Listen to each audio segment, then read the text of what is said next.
Look at this nice black compost that Larry, and this is what we're going to do. We're going to just kind of crack the shell a little bit and put that in the bottom of the hole.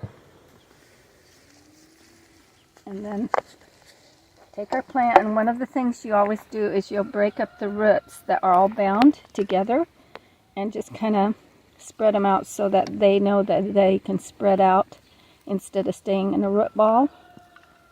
And then you stick that down in there. Only I want to go deeper, so I'm going to dig this deeper.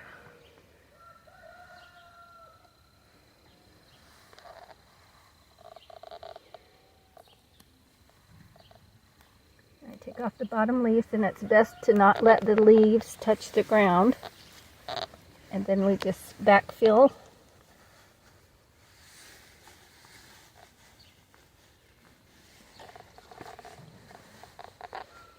Why are we putting an egg in there?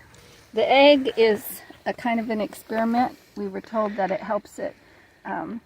It's got calcium, it's got lots of good stuff to help it nourish, and it's a natural fertilizer. Then you water. This is the placebo. This has nothing but just a cherry tomato, and then this is going to be one that has an egg.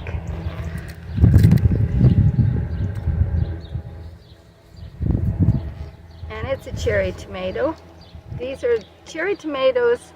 This is a Kansas one that just loves the Kansas weather, and it's really neat to see how it survives really cold winters like we had. This is another way of putting a tomato in with a long stem. You just these stems will come up after a while, but it gives all that space for that to root.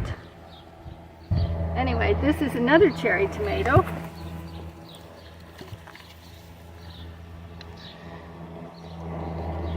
And we're going to try a rotten banana in there, because that was also something that we heard about on our wonderful internet.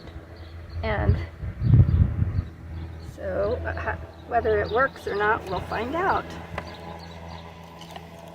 What stems are you cutting off the bottom there? Clipping. These are the lower leaves. Anything that's under the ground, you can have, all of this will grow roots out of it.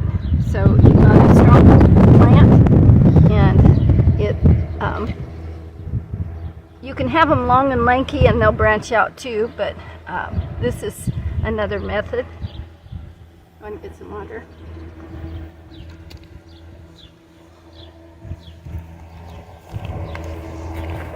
This one is very dry. This is a super sauce.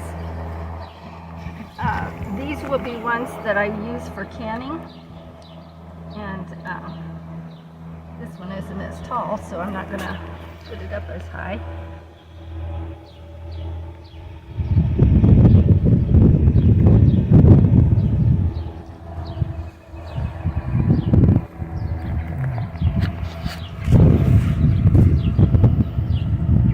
This one is a San Marzino, and it's a favorite for many.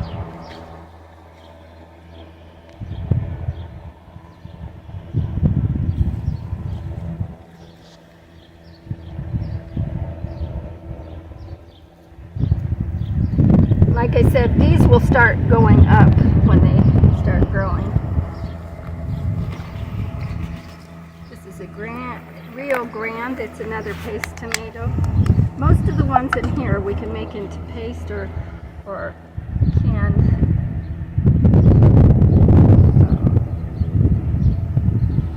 tomatoes. Those little cherry tomatoes I use for whole tomatoes, just by going ahead and putting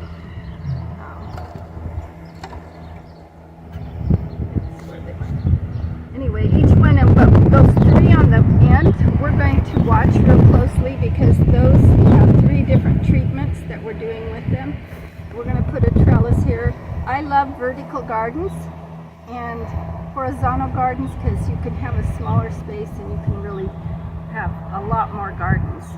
So this one we're going to fill in with things like lettuce and radishes and probably some spinach and some chard. And this will be our